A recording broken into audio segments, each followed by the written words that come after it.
Chief of army staff general Syed Asim Munir का Germany का सरकारी दौरा। वफाकी वजारत दिफा में chief of defence general cost and Brewer ने इस्तकबाल किया।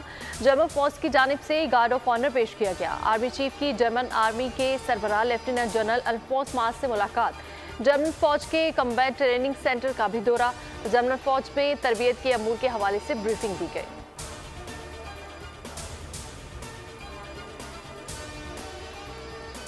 वज़ीर-ए-आज़म शहबाज शरीफ का दौरा। मुत्तहिदा अरब अमारात चेयरमैन अबूधाबी ऐवान तजारत अब्दुल्ला मोहम्मद अल मज़रूई से मुलाकात।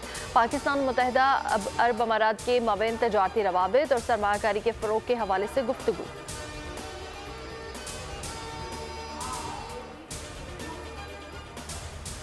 और इद्दत में निकाह के सजाओं के खिलाफ अपील पर फैसला महफूज।